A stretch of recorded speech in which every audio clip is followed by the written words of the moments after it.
Queridos irmãos, queridas irmãs,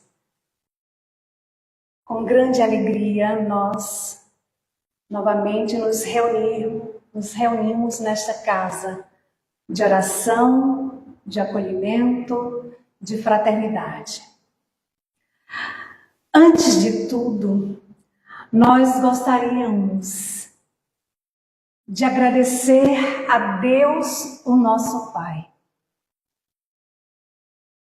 que nos impõe a encarnação para que possamos avançar através dos esforços que nós somos convidados a fazer.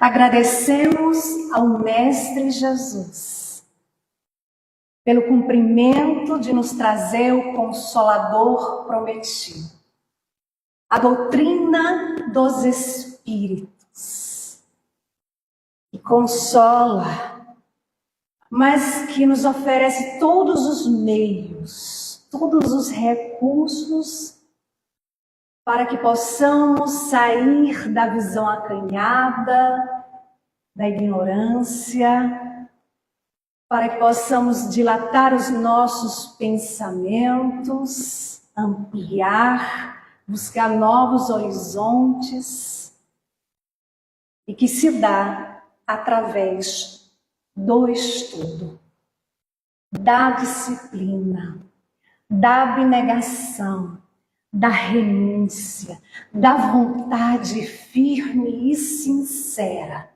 de estudar o Evangelho do Mestre com o coração.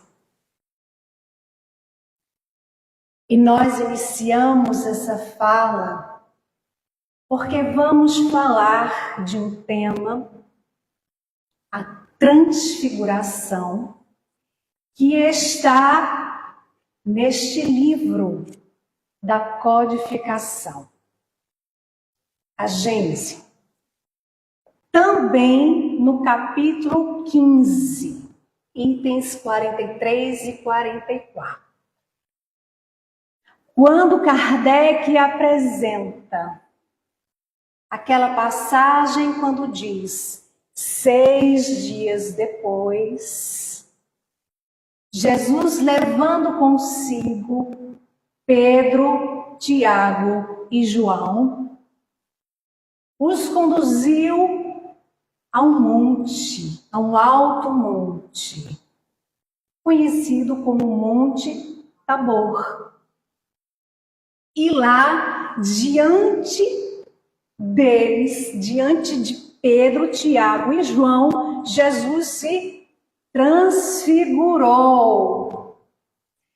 É importante considerar que as transfigurações podem ser de natureza mediúnica, quando se o espírito ele imprime no médium as modificações fisionômicas, e as transfigurações também podem ser de natureza anímica, como aconteceu com o Mestre. Então, a transfiguração trata-se de um fenômeno que revela o nível de evolução espiritual, o nível evolutivo do espírito, seja ele encarnado ou desencarnado. Então, as transfigurações, elas refletem sempre as qualidades e sentimentos do espírito. Então, a transfiguração de Jesus demonstra a grandiosidade do seu espírito. Enquanto Jesus estava ali, fazendo a sua prece, o seu rosto parecia inteiramente outro. As suas vestes tornaram-se brilhantes, brancas como a neve, que não há alvejante na terra capaz de fazê-las tão brancas. E ali, naquele momento, os discípulos ficaram assustados, porque viram ali diante deles aparecer Moisés e Elias. E eles ficaram tão confusos, tão assustados, sem saber o que fazer, o que dizer, que Pedro falou assim: Senhor, olha, nós estamos aqui. Façamos 3 barracas, uma para vós, outro para Moisés e outro para Elias. De tão perturbados que eles ficaram. Então, a percepção da presença de Moisés e Elias por parte dos apóstolos podem ser catalogadas como vidência mediúnica ou materialização espiritual. E aí, neste caso de materialização espiritual, independe da faculdade de ver espíritos. Foi um fenômeno tão nítido para eles, tão real, a ponto de Pedro sugerir ao mestre que ali fosse construída 3 barracas. Ao mesmo tempo, apareceu uma nuvem, uma grande nuvem, e cobriu a todos. E dessa nuvem saiu uma voz. E essa voz dizia estas palavras: Esse é meu filho bem-amado. Escutai-o. Imediatamente, os discípulos, olhando para todos os lados, não viram mais Moisés nem Elias. Apenas Jesus estava ali com eles. Mais um efeito físico aconteceu no alto do monte, onde se encontravam Jesus, os 3 discípulos e os 2 espíritos, Moisés e Elias. O fenômeno da voz direta, vindo do interior da nuvem. De quem era essa voz? Essa voz que eles ouviram era um hino de glória que os espíritos superiores entoavam em louvor ao Mestre, em louvor do Mestre. E aí depois, quando eles estavam descendo aquela montanha, Jesus recomendou a eles que não contassem nada para ninguém, até que o Filho do Homem fosse ressuscitado dentre os mortos. De fato, eles mantiveram ali o sigilo. Mas depois, eles ficaram se perguntando: por que será que Jesus disse até que o Filho do Homem nasça dentre os mortos? Ressuscite dentre os mortos. Jesus pedia aos seus discípulos que guardassem sigilo pela incompreensão das pessoas daquela época. Eles não estavam preparados para compreender o que Jesus falava, o que Jesus fazia, o que ele ensinava. E aí era preciso que o tempo fosse passando para que as pessoas fossem adquirindo maturidade, conhecimento espiritual para entender as ações do Mestre. Esses esclarecimentos e outros de forma muito maior, nós vamos encontrar no livro o Evangelho dos Humildes, de Eliseu Rigonati. Jesus transfigurou diante deles, de Pedro, Tiago e João. O que é transfiguração? Transfiguração é um fenômeno descrito no Evangelho em que Jesus se transforma diante dos discípulos, mostrando sua natureza divina.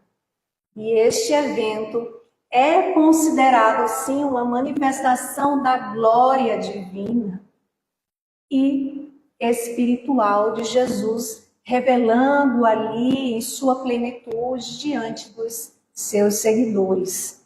Na doutrina espírita, a transfiguração de Jesus também pode ser interpretada como um momento de revelação da natureza divina e espiritual aos discípulos, demonstrando ali a continuidade da vida após a morte. A vida não cessa, a vida é fonte eterna e a morte é um jogo escuro das ilusões, afirma André Luiz no livro Nosso Lar. Demonstrando também ali na transfiguração a imortalidade da alma. Sim, nós não somos o corpo, nós somos espíritos em experiência, na existência, nesse mundo de provas e de expiações. E aí a gente vai até o livro Parábolas e Ensinos de Jesus. Porque Caibá Schudel também vai nos lembrar que a lei do Cristo Jesus demonstra a existência da alma. Né? Com a aparição ali de Moisés e de Elias, é demonstrado ali a imortalidade da alma, como já falamos, e o verbo. O verbo nas nuvens, ou seja, o verbo que é a palavra, nas nuvens sanciona o divino amor, abrangendo o infinito para que a palavra ela não passe, mas que ela seja cumprida ali integralmente. Então, a transfiguração de Jesus, afirma Caibá Schudel, é a pregação do cristianismo com todas as forças da sua vida eterna. E esse evento da transfiguração pode servir, sem dúvida alguma, como exemplo do potencial divino, né, que todos os seres humanos possuem. E aí, como incentivo à busca do autoconhecimento, ao estudo disciplinado, para que possamos evoluir moralmente, espiritualmente, né? Estudando, extraindo o espírito da letra. Agora sim, nós vamos ao livro A Gênese. Antes do capítulo 15, nós vamos ao capítulo 14, porque ali também, no item 39, Kardec vai nos esclarecer dizendo que a transfiguração, que esse fenômeno é o resultado de uma transformação fluídica, uma espécie de aparição perispiritual que se produz sobre o corpo vivo e em algumas vezes no momento da morte. Então, esse fenômeno é um fenômeno perceptível, ou seja, aquele que tem essa faculdade de transfigurar, né, e que está acompanhado por outras pessoas, essas pessoas, elas podem ver presenciar esse momento de transfiguração, porque tem por base a matéria carnal, né, a matéria visível. Então, nós vamos agora ao livro dos médiuns. No Livro dos Médiuns, ali no capítulo 7, item 122, Kardec vai apresentar esse fenômeno, vai citar um exemplo desse fenômeno de transfiguração que consiste na mudança, né, das aparências do corpo vivo. E o fato que ele apresenta ocorreu nos anos de 1858 e 1859, quando uma jovem de 15 anos de idade, ela apresenta essa faculdade, ela toma as aparências das pessoas que já haviam desencarnado. E era de tal forma que as pessoas que assistiam esses fenômenos diziam que tinham certeza que estavam ali diante de pessoas que conheciam de tão claro, de tão visível que era ali aquela aparição. E ela também, ela tomava ali a aparência do seu irmão que já havia desencarnado há muito tempo. Então esse fenômeno, ele se repetia diversas, centenas de vezes, sem que a vontade dessa jovem a interferisse. Esse irmão dela, que havia desencarnado, ele tinha 20 e poucos anos, era muito mais alto do que ela, evidentemente tinha o dobro do peso corporal dela. E aí o que acontece? Um médico que estava acompanhando esses fenômenos queria ter a certeza de que não se tratava de uma ilusão de ótica. E aí ele conversa com o pai, conversa com ela, para que no momento do fenômeno ela fosse pesada. Pesaria ela antes do fenômeno e durante o fenômeno. E assim aconteceu. Quando ela toma todas as aparências do irmão dela, ela é pesada. E aí é constatado, porque o peso dela dobra. E aí fica constatado que não se tratava de uma ilusão de óptica. Era real, a transfiguração existe. Então, a transfiguração, por mais que se pense que é uma coisa assim, muito incomum, né? A gente, estudando, aprende que a transfiguração é um fato muito comum, que em virtude da irradiação fluídica pode modificar a aparência da pessoa. Eu recordo, já há muitos anos, eu não sei se Soares se recorda disso, mas há muitos anos eu recordo de um palestrante que quando terminava a sua palestra, no momento de prece, ele não só mudava a voz, mas há quem conseguisse ver o aspecto visual, mudar a aparência visual também dele. Então é um fato comum, né, que acontece em virtude da irradiação fluídica.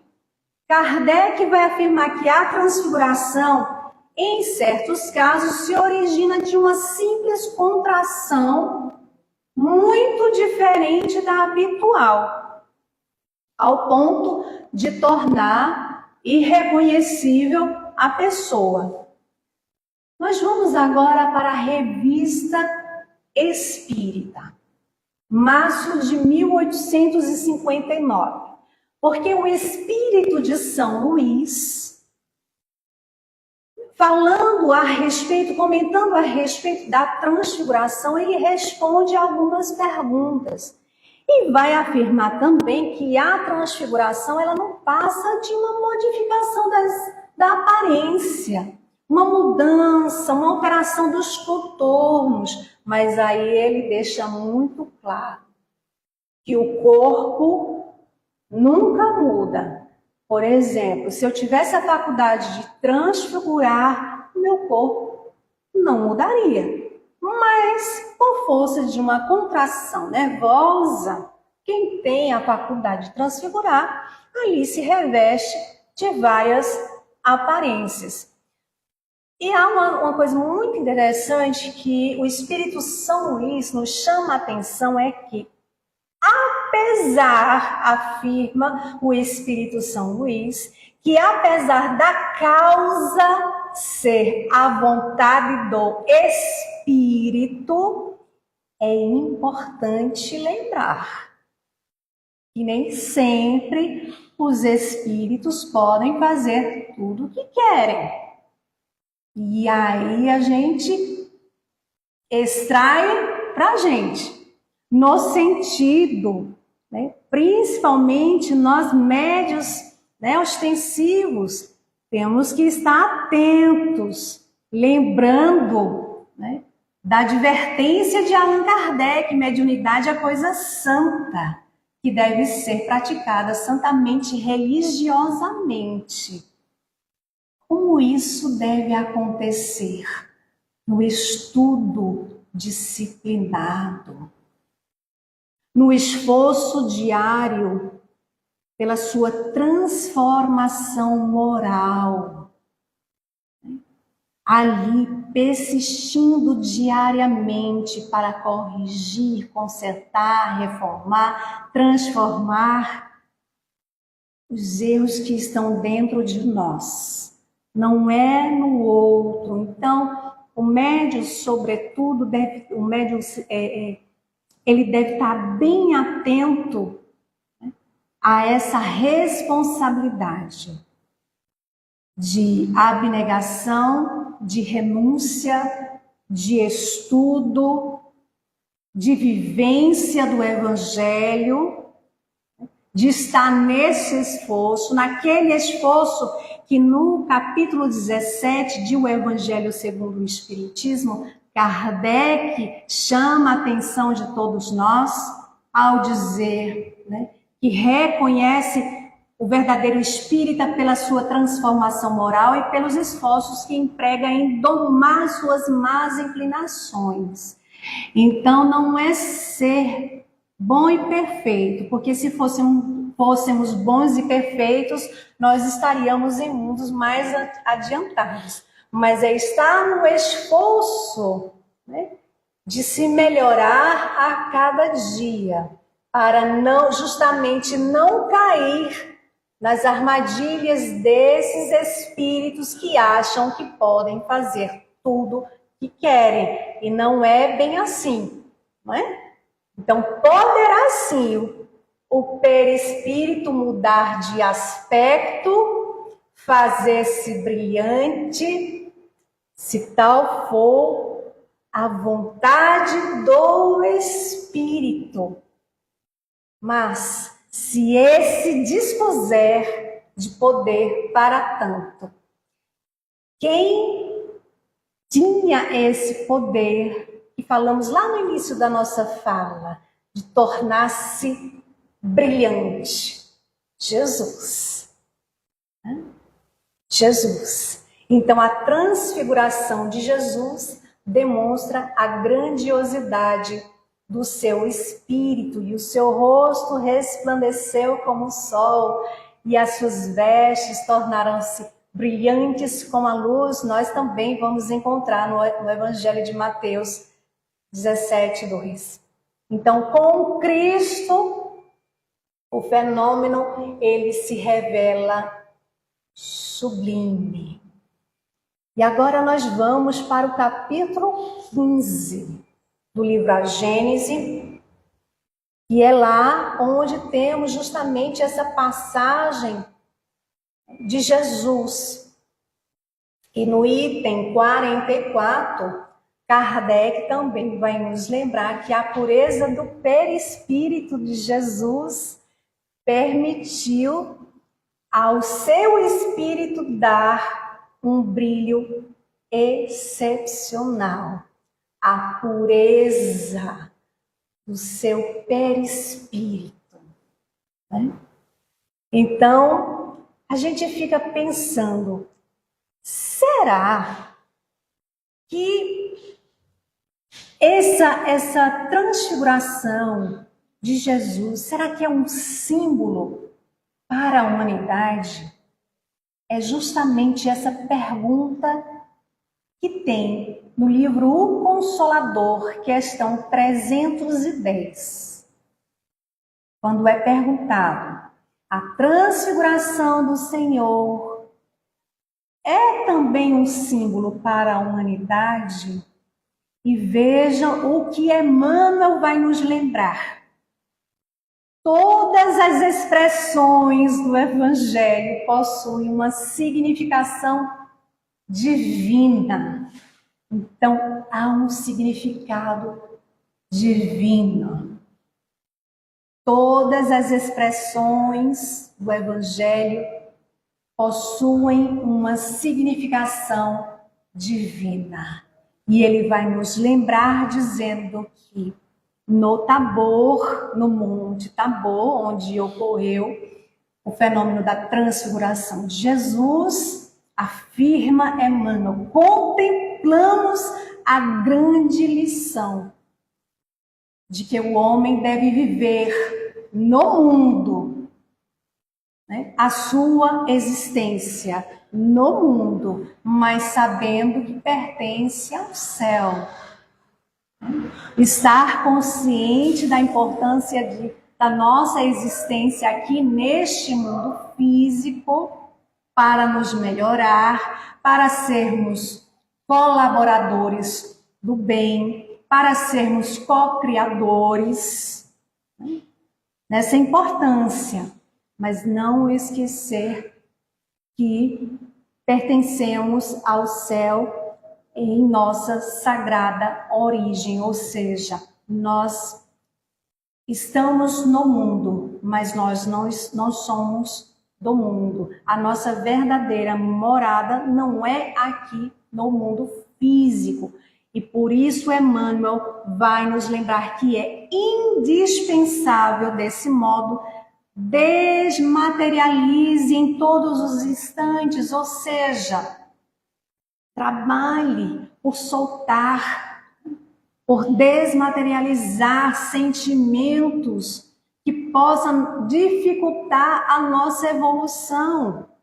O egoísmo, o orgulho, a maledicência, o ciúme, a inveja, tantos sentimentos doentios que são obstáculo para que possamos daqui sairmos melhores de que quando aqui chegamos, não é? Então, em todos os instantes, Emmanuel, ele nos recomenda para que a gente possa nos colocar nesse exercício de desmaterialização. Para quê? Para que o amor em nós desenvolva o amor e a sabedoria.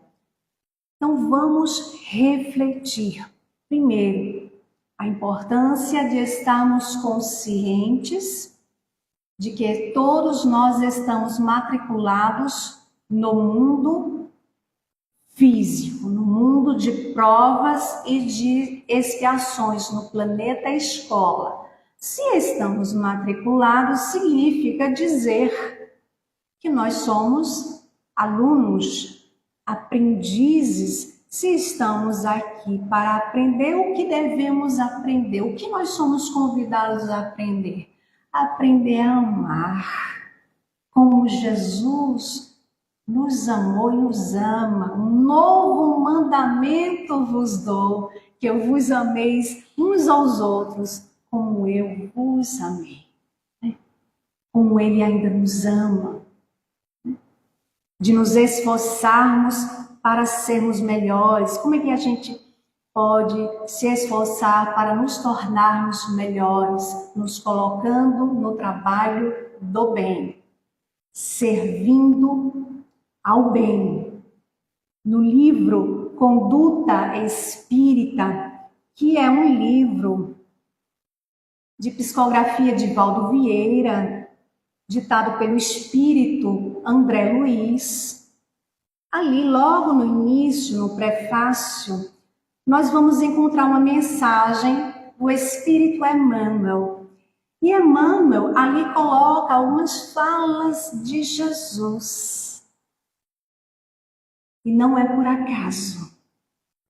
Porque ele coloca aquela fala em que Jesus disse: se alguém me serve, siga-me. E onde eu estiver, ali também estará o meu servo. E quem me serve, o meu Pai o honrará. E em outro momento Jesus disse: eu sou a luz do mundo. E quem me segue não andará em trevas, mas terá a luz da vida. E aí Emmanuel vai nos lembrar que não basta admirar o Cristo. Ai, que lição linda de Jesus! Se emocionar apenas quando ouve uma mensagem do Mestre. Não, não basta apenas admirar o Cristo e divulgar-lhes os preceitos e divulgar os ensinos. A proposta ela é muito maior. Ela é uma proposta renovadora, porque nos conduz a estarmos na caminhada com Jesus, seguindo os seus passos. Emmanuel também vai nos lembrar que assim também ocorre na doutrina espírita que revive o apostolado da redenção. E quem deseja seguir firmemente, né, sendo ali o espírita cristão, deve seguir as orientações, estudar, vigiar os pensamentos, se colocar em oração, fazendo a nossa parte para sermos exemplos a outros corações. A gente não convence o outro por dizer que somos espírita. Antigamente, quando alguém dizia que era espírita, né, logo vinha aquele olhar: nossa, que pessoa, por isso, né, que a pessoa ali tem uma posição séria. Logo vi que era espírita, né, tão calma, tão doce. Isso antigamente, tá? Mas hoje é bem diferente. Não basta dizer que é espírita, não. Tem que estar ali no esforço para vivenciar. Emmanuel já dizia ao Chico, e está no livro Correio Fraterno: a palavra pode até convencer, mas só o exemplo arrasta. Então, lembrar a responsabilidade que nós temos como espírita de nos esforçarmos para colocar em prática aquilo que nós vamos ouvindo, assistindo nas palestras públicas, que vamos buscando nos livros, que vamos atentando ali quando nós somos convidados, através da questão 886 de O Livro dos Espíritos, de estar atento à caridade no sentido da palavra como a entendia Jesus, que é a benevolência para com todos, indulgência para com as imperfeições alheias, perdão das ofensas. É estar nessa caridade que transforma, porque se transformando nessa caridade, a beneficência fica muito mais leve, muito mais natural, né? Passada com muito mais amor. É tão difícil se colocar, né? É tão difícil chegar a esse trabalho de ser indulgente, né? Eu não consigo, quando eu pego ali o celular, quando eu vejo, já estou sendo indulgente, já estou falando, divulgando o que eu vejo do outro. Então, é estar consciente: opa, eu fiz isso, mas eu vou me esforçar para amanhã não fazer. Então, é essa mudança que a doutrina espírita nos convida paulatinamente a fazermos. Então, voltamos aqui, né? Nós somos espíritos numa experiência reencarnatória, onde devemos buscar o autoconhecimento identificando, como já dissemos antes, aquilo que em nós precisa ser melhorado. Vamos mais uma vez, eu acho muito importante, quando eu li, me chamou muito a atenção, porque é assim, quando a gente prepara uma palestra para apresentar, não tenha dúvida, a gente está preparando primeiro para nós. A lição primeira é para nós. Quando assim entendemos, a gente consegue passar a mensagem que estudamos com o coração, para que outros corações sejam alcançados. Por isso, acredito aqui a importância de trazermos mais uma vez essa questão 310 do livro O Consolador, quando Emmanuel vai nos dizer que todas as expressões do Evangelho possuem uma significação divina e que o fenômeno da transfiguração de Jesus nos convida a refletir sobre as nossas ações no mundo, sobre a nossa existência, sobre a importância de aqui estarmos no mundo físico, mas conscientes de que não somos do mundo. Nós somos centelhas divinas, né? Nós somos irmãos. Por isso, Jesus, quando ele inicia a oração dominical, será que ele ensinou a oração dominical apenas para nós ficarmos repetindo ela? Evidente que não. Foi para que pudéssemos extrair lições para nós. Então ele inicia dizendo: Pai Nosso, nos lembrando que, independente da cor, independente da condição social, independente do sexo, independente do partido político, independente da religião, somos todos irmãos. E que devemos nos esforçar para ver, enxergar naquele outro um filho de Deus como todos nós somos. Em nossas dificuldades, quando encontramos alguém que nos olha com desdém ou que a gente não simpatiza, exercitemos o olhar para o outro e enxergar a presença de Deus. E não são apenas palavras, porque eu fiz esse exercício e deu muito resultado, e está dando resultado, de olhar para o outro e enxergar a presença de Deus, entender que Ele é Filho de Deus, como nós também somos, entender que o outro tem as suas imperfeições, como nós também temos, e por isso que nós estamos aqui, para nos reunir e ajudarmos uns aos outros. Se a gente não pode se aproximar, ore pelo outro. Jesus nos mostra a importância de orar e de vigiar. Resumindo, a transfiguração, então, é um evento que faz parte da experiência espiritual e que traz ensinamentos e também inspiração para aqueles que buscam compreender a natureza espiritual e o propósito da vida, né? O propósito de aqui estarmos.